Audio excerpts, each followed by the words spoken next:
Saya persilahkan teman-teman untuk mulai memperkenalkan diri. Hai, ini namanya Danila yang biasa dipanggil Dani, hobinya olahraga. Hai Dani.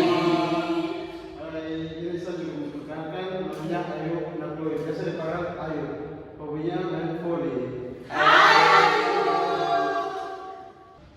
Hai, ini namanya Boy Muhammad, biasa dipanggil Boy, hobinya menyanyi. Halo, perkenalkan namanya Henry Kepinis, biasa dipanggil Idi, hobinya bermain futsal. Hai, ini namanya Ausibela. Penggoang biasa dipanggil Bella, hobinya membaca buku. Hai, Oke, terima kasih. Silakan duduk. Oke, kalau teman-teman sudah memperkenalkan dirinya masing-masing, Ibu juga mau memperkenalkan diri ya. Di sini Ibu atas nama Bernadette Tamadun. Di sini Ibu sebagai pemimpin kelompok kita untuk sesi konseling kelompok kita saat ini. Oke, sebelum kita melanjutkan, Ibu mau mengucapkan terima kasih lagi karena teman-teman sudah berpartisipasi untuk ada dalam sesi konseling ini. Ibu mau tanya nih dulu dari teman-teman, apakah teman-teman sudah mengetahui apa itu konseling kelompok? Oke, baik. Berarti ini pertama kalinya teman-teman mengikuti konseling kelompok ya? Iya, Ibu. Oke, baik. Jadi teman-teman, Ibu mau sampaikan lebih dulu bahwa konseling kelompok ini merupakan suatu bantuan layanan yang diberikan oleh guru BK atau konselor untuk membantu menyelesaikan berbagai permasalahan dari masing-masing anggota kelompok. Oke, jadi kegiatan konseling kelompok ini bertujuan untuk memberikan ruang bagi semua anggota kelompok untuk saling berbagi pengalaman, pikiran maupun perasaan, dan juga saling mendukung satu dengan yang lain dalam kelompok, dan juga bersama-sama mencari cara untuk menghadapi masalah yang terjadi. Baik, jadi dalam kelompok ini juga kita bisa belajar memahami diri kita sendiri masing-masing dan juga belajar dari pengalaman teman-teman anggota kelompok yang lain. Oke, baik. Karena kita sudah saling perkenalan, maka di sini Ibu juga mau sampaikan bahwa dalam sesi konseling kelompok ini kita punya aturan yang perlu kita sepakati bersama. Dan aturan ini diterapkan untuk kita bisa sama-sama paham agar kegiatan konseling ini bisa berjalan dengan baik dan semuanya juga bisa nyaman dalam kelompok. Baik, di sini ada yang pertama itu ada asas kerahasiaan. Nah, untuk asas kerahasiaan di sini semua informasi, semua cerita, pengalaman, apapun itu yang dibagikan dalam kelompok itu dilarang keras untuk disebarluaskan di luar dari kelompok ini. Jadi apa yang diceritakan, apa yang disampaikan, saya harap itu hanya terjadi dalam kelompok ini, tidak boleh disebarluaskan ke luar, di luar dari kelompok ini. Yang kedua, ini ada asas kesukarelaan, di mana asas ini berarti semua anggota kelompok yang mengikuti kegiatan sesi konseling ini bisa berbicara, berpartisipasi dalam kegiatan kelompok ini dengan sukarela ya. Di sini tidak ada yang dengan terpaksa kan? Oke, semua dengan sukarela untuk mengikuti konseling kelompok ini. Oke, baik. Dan yang ketiga di sini ada asas keterbukaan dan juga kejujuran. Jadi di sini saya harap semua yang ada dalam kegiatan ini menyampaikan pikiran, perasaan, dan pendapatnya itu harus benar-benar jujur ya, dan benar-benar terbuka, jujur untuk menyampaikan sesuai apa yang dialami sebenarnya. Oke, baik. Dari teman-teman paham yang untuk aturannya?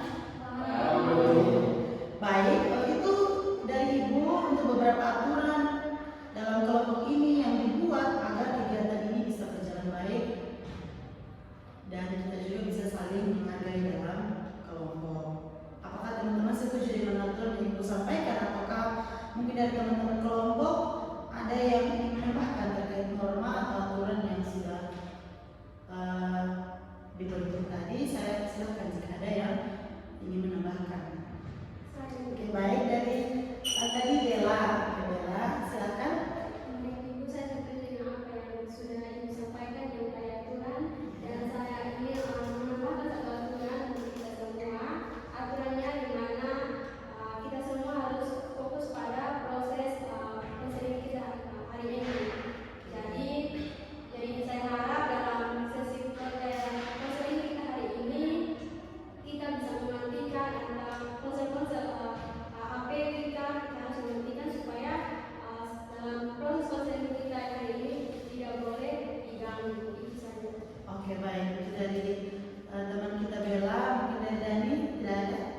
sesuai dengan yang dibentuk tadi. Oke, dari Ayu.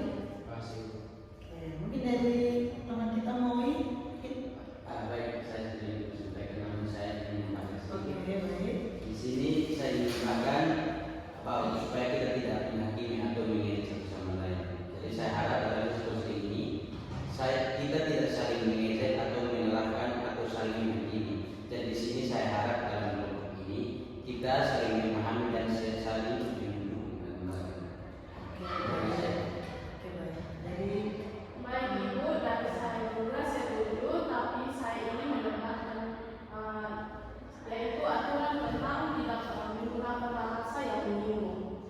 Nah, jadi saya harap dalam sesi ini kita bisa menggunakan bahasa yang sopan, santun, dan tidak menggunakan makna kasar, merendahkan atau mengandung unsur sara, fisik maupun latar belakang seseorang. Perhatikan juga nada bicara kita agar kita menjaga rasa nyaman dan nyaman. Oke, baik. Oke, baik. Terima kasih Kakak Bella, Kakak Moi, dan Kakak Indi yang sudah menambahkan aturan.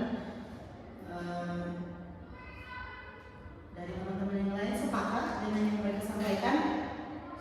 Oke, berarti kita harus berjanji ya untuk aturan-aturan yang disampaikan tadi kita harus menerapkannya dalam kelompok. Tidak boleh ada yang melanggar aturan tersebut. Sepakat? Sepakat, Ibu. Oke, baik. Terima kasih. Kita baik teman-teman, kita akan masuk pada tahap transisi atau tahap peralihan, di mana tahap ini kita akan masuk pada tahap kita saling berbagi pengalaman, kita belajar untuk saling mendengarkan, saling memahami dan menghargai satu yang lain. Di sini saya juga mau menegaskan kembali bahwa ruangan ini adalah ruangan yang aman. Setiap orang bebas untuk berbagi pengalamannya sesuai dengan kenyamanannya masing-masing, dan tidak usah takut, tidak usah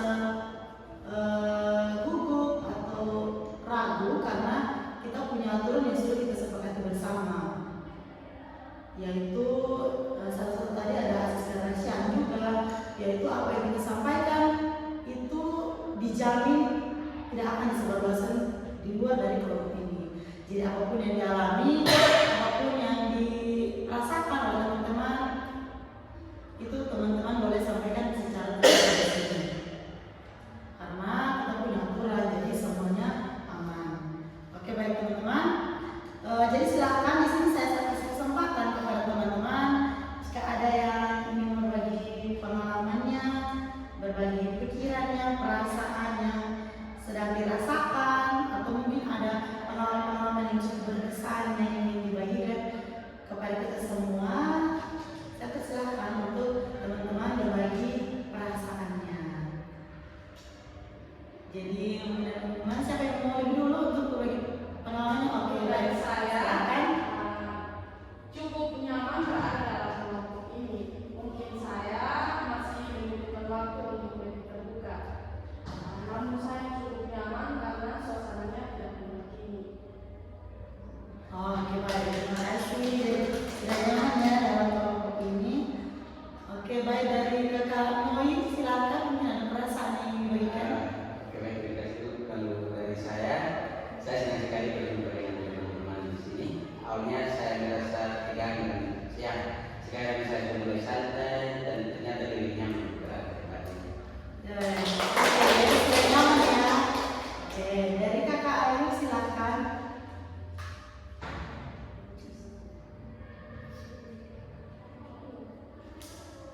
Oke, baik. Kalau dari saya sedang berada dalam kelompok ini. Walaupun dari awalnya saya sedikit gugup, tetapi pada tahap ini saya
dari kita dari teman-teman semua. Dan juga yang kedua di sini tujuannya untuk melatih teman-teman untuk punya kemampuan melaksanakan perintah. Tujuan yang ketiga di sini untuk melatih daya ingat dari teman-teman. Jadi ingat ya. Oke. Jadi di sini butuh konsentrasi ya. Jadi perintahnya adalah teman-teman mengucapkan ulang apa yang saya ucapkan. Oke, saya ulangi lagi. Teman-teman mengucapkan ulang apa yang saya ucapkan. Oke, baik. Dari teman-teman sudah mendengar instruksinya? Sudah, Ibu. Oke, sudah siap untuk bermain? Siap, Ibu. Oke, baik. Ingat ya, mengulang apa yang saya ucapkan. Ayam-ayam, Ayam-ayam, itik-itik, itik-itik, ayam-ayam, ayam-ayam, ayam-ayam, ayam-ayam. ayam ada berapa? 6, Itik ada berapa? Ayam ada berapa? Nah, Ayam ada berapa? Ayam berapa? Ayam ada berapa? Ayam ada berapa?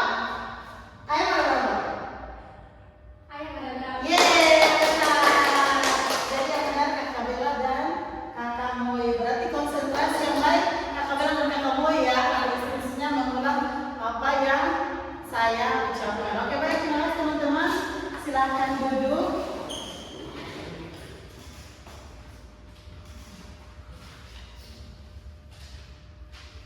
Oke, baik teman-teman. Oke, baik teman-teman. Setelah kita karena kita dari tadi sudah melakukan tahapan pertama tadi, tahapan awal, yang kedua tahap transisi, kita akan masuk pada tahap intinya atau masuk ke dalam pembahasan inti kegiatan kita saat ini. Jadi karena tadi sudah teman-teman sudah saling mengenal, teman-teman sudah sama-sama menyepakati aturan, teman-teman sudah berbagi perasaannya masing-masing. Di sini kita akan masuk dalam pembahasan inti permasalahan yang akan kita selesaikan. Oleh karena itu, di sini saya kasih kesempatan untuk teman-teman menyampaikan apa yang dialami, permasalahan yang dihadapi, untuk kita sama-sama menyelesaikannya dalam sisi konseling kita saat ini. Baik, dari teman-teman mungkin ada yang mau sampaikan permasalahannya. Siapa dulu? Saya silakan. Oke, baik, Kak Bella silakan. Kalau dari saya, masalah saya itu kurangnya menyebutkan pendapat. Oke, baik, kurangnya mengungkapkan pendapat. Oke, baik. Mungkin dari siapa lagi? Oke, Dani silakan. Baik, masalah saya itu kurangnya motivasi belajar ya, Bro. Oh, kurangnya motivasi belajar. Oke, baik. Dari Kakak Ayu silakan, mungkin ada masalah yang dihadapi. oke, baik. Kalau dari saya masalah saya itu kesulitan mengelola emosi. Oh, sudah mengelola emosi. Oke. Dari Kakak Moi silakan. Nah, baik itu dari saya sering kesulitan dalam emosi. Oke, sering sudah. Oke, baik, dari Kakak Baik, Ini. Ibu. Kalau dari saya, masalah saya itu kurang percaya diri saat berbicara di depan kelas. Oke, baik, terima kasih. Baik teman-teman, dari yang masalah yang sudah teman-teman sampaikan, teman-teman sampaikan tadi, saya melihat dan juga mendengar tadi ada masalah membuka pendapat, ada kurang motivasi belajar, ada emosi, ada keputusan, yang ini ada. Oke, jadi mungkin di sini saya lihat ada satu masalah yang cukup ajar dan juga sering muncul dan juga sering kita dengar, atau mungkin dari kita juga semua mungkin mengalaminya juga, yaitu tadi dari Kakak Dani, yaitu menurunnya atau kurangnya motivasi belajar, ya. Oke, baik teman-teman, di situ saya melihat satu masalah ini cukup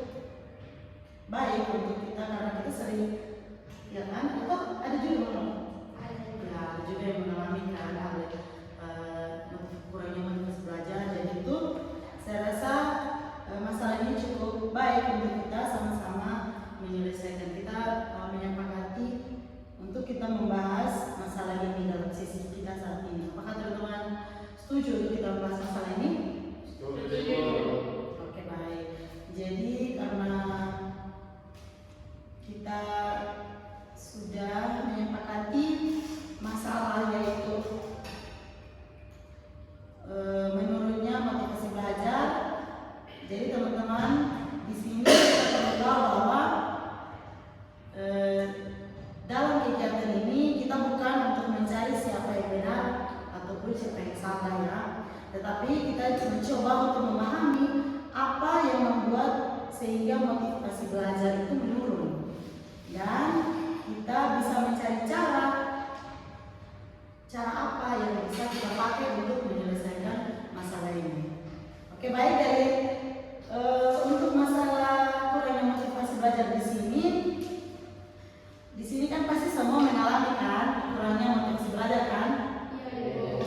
Jadi saya kasih kesempatan untuk teman-teman di sini, teman-teman bisa berbagi pengalamannya terkait dengan masalah motivasi belajar.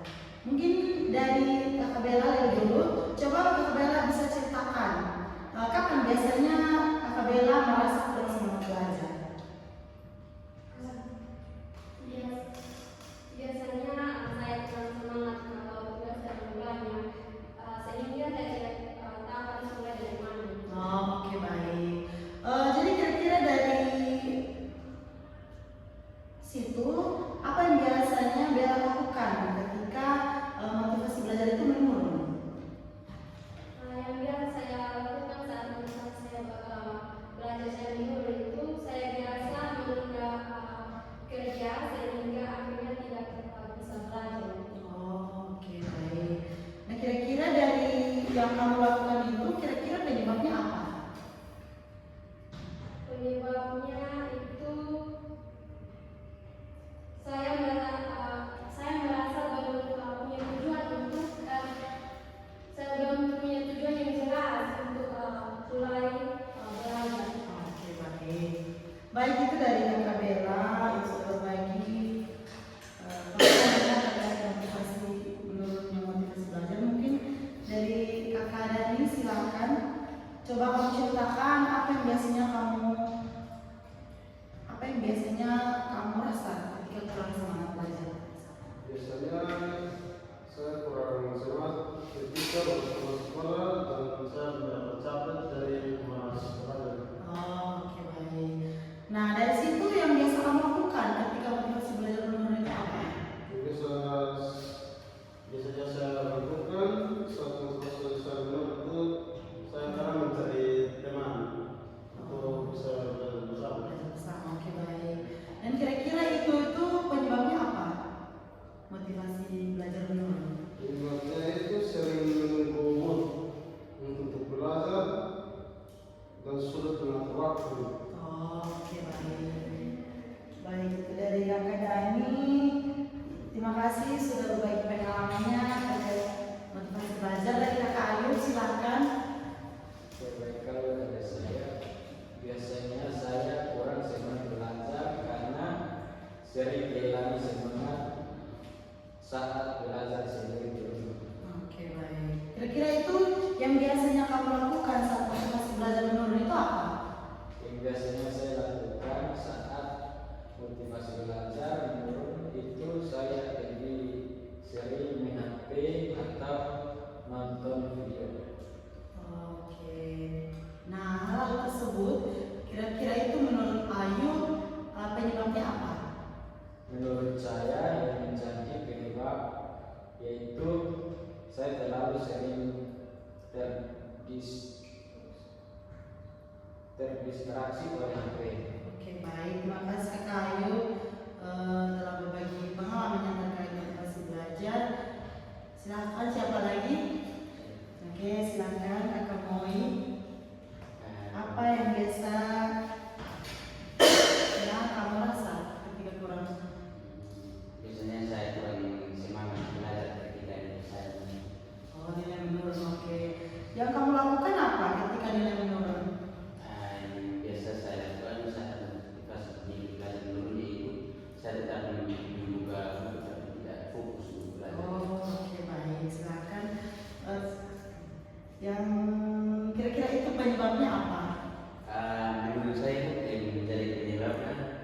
yaitu saya mengasih materi pelajaran yang saya ambil terlalu sulit ini.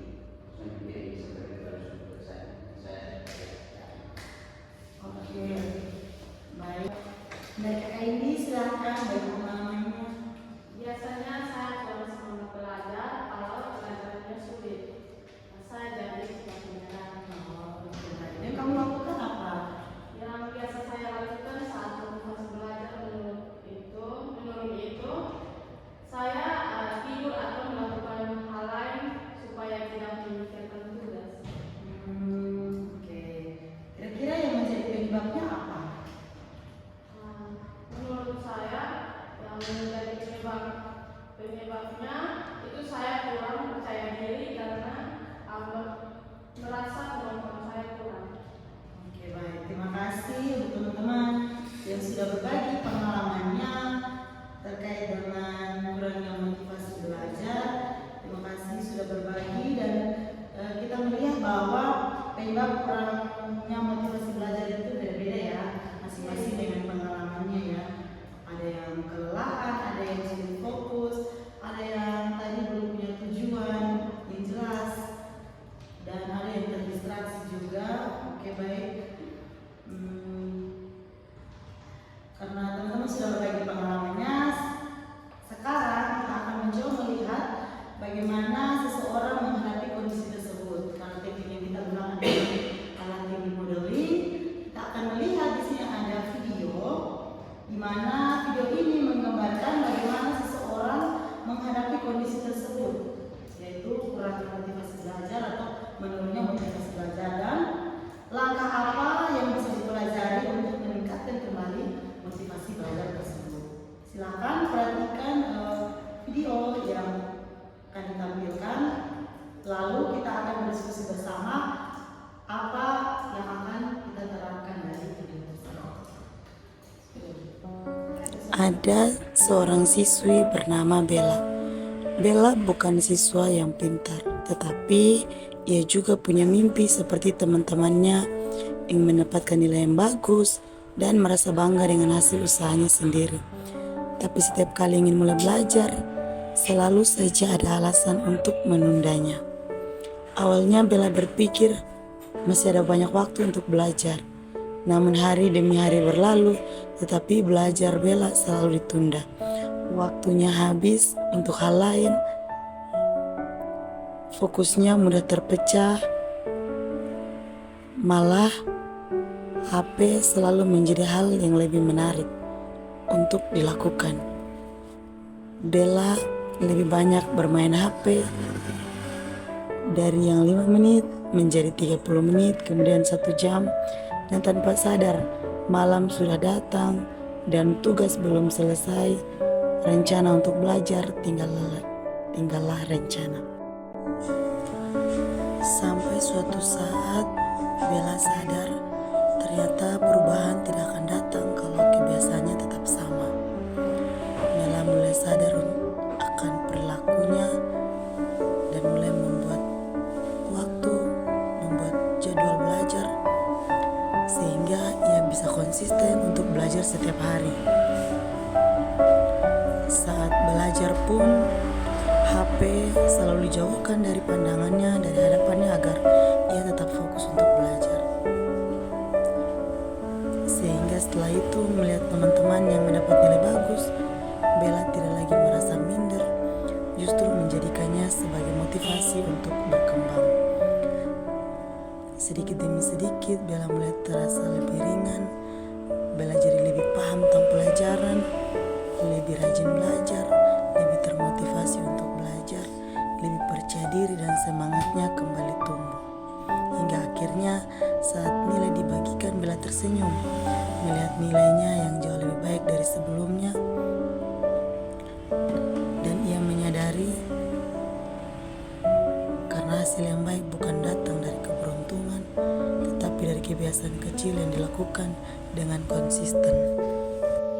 Baik, terima kasih teman-teman sudah menyimak video tadi. Ada video yang teman-teman lihat tadi, apakah ada kondisi dalam video yang tadi, dalam video pengalaman yang dia bagikan, apakah video ada yang mirip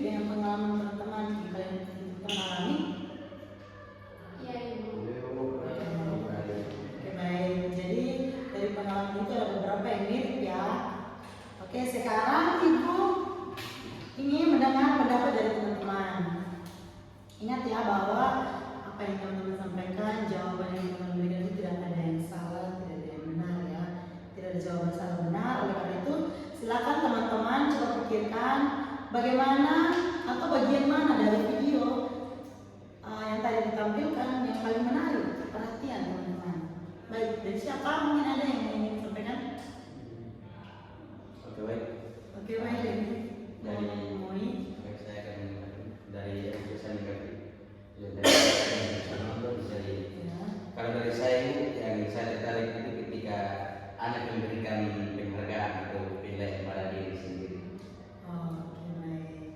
Baik, siapa lagi? Oke, silahkan. Kalau dari saya, saat anak tersebut tetap belajar walaupun awalnya harus belajar. Oke, baik. Oke, baik. Dan siapa lagi? Kalau dari saya itu, Iya. saya baru sadar kalau memulai sedikit demi sedikit lebih baik daripada menunggu semangat. Oh, oke, baik. Depan dulu. Oke, baik teman-teman. Perlu diingat ya bahwa yang kita pelajari hari ini dari video tadi bukan untuk menjadikan kita sama persis dengan tokoh dalam video tersebut ya, tetapi kita mengambil perilaku yang baik yang sebisa mungkin untuk kita terapkan dalam kehidupan sehari-hari, khususnya untuk perilaku belajar. Oke, baik. Sekarang kita akan melihat lagi perilaku apa dari tokoh yang ditampilkan dalam video tadi yang membuat teman-teman semua bisa menerapkan itu. Perilaku apa yang bisa diterapkan dari teman-teman? Siapa yang bisa? Oke, dari ini silakan. Video sudah bisa menyimak untuk presiden saya itu baru belajar itu untuk belajar saya akan mencapai B yang pada saya supaya saya bisa presentasi belajar penuh. Oke, baik. Menunjukkan HP bisa belajar. Oke, tepuk tangan dulu. Baik, terima kasih Kakak Dani. Siapa lagi? Saya Oke, dari Ayub silakan. kalau dari saya mulai sekarang saya akan menentukan waktu belajar saya dengan baik. Oke, menentukan waktu belajar. Oke, baik. Terima kasih. Siapa lagi? Oke, silakan. Kalau dari saya akan membuat jadwal belajar supaya saya bisa belajar dengan giat. Oke. Dari siapa lagi? Saya dulu. Oke, silakan. Ada saya akan mulai konsisten setiap hari untuk memulai dari tugas yang paling ringan sehingga saya tidak terlalu berat untuk menyelesaikan tugas. Oke. Oke, dan Kak Moy mungkin ada. Baik, terima kasih. Kalau dari saya akan mulai memberi semangat pada diri sendiri dengan memberi penghargaan atau ya penilaian dari hal kecil pada diri sendiri. Oke, kita sekarang pada diri sendiri. Oke, baik teman-teman. Terima kasih usaha dari teman-teman. Saya sudah melihat bahwa teman-teman menemukan langkah yang baik ya. Sudah melihat langkah yang baik untuk dilakukan ke depannya. Jadi motivasi itu tidak selalu muncul duluan ya. Kadang tindakan kecil itu yang membuat motivasi kita itu muncul. Jadi perubahan juga tidak harus langsung besar. Terkadang kita belajar 15 atau 20 menit secara konsisten juga itu termasuk suatu kemajuan. Baik teman-teman, terima kasih karena sudah berpartisipasi dalam kegiatan konseling kelompok kita hari ini. Untuk sesi pertama ini, jadi kita belajar dari video tadi bahwa perubahan dimulai dari keputusan kecil yang dilakukan terus-menerus. Tidak masalah jika belum langsung berhasil, yang penting ada keberanian untuk mencoba. Dan saya berharap setelah dari pertemuan kita hari ini, teman-teman bisa menemukan satu langkah yang nyata, langkah yang baik untuk dilakukan untuk meningkatkan motivasi belajar teman-teman. Amin. Oke, baik, kita berikan tepuk tangan. Baik teman-teman, terima kasih sudah berpartisipasi, sudah bekerja sama dari awal kita memulai sesi konseling kita sampai kita sudah pada akhir sesi dan kita akan menutup sesi konseling kita. Jadi saya harap dari video yang tadi ditampilkan tidak hanya menjadi tontonan ya, tetapi bisa menjadi model perilaku, model untuk menjadi suatu perilaku yang bisa dipraktekkan dalam teman-teman punya aktivitas belajar. Oke, baik, terima kasih untuk hari ini. Sekian dari sesi konseling kita. Terima kasih, selamat siang.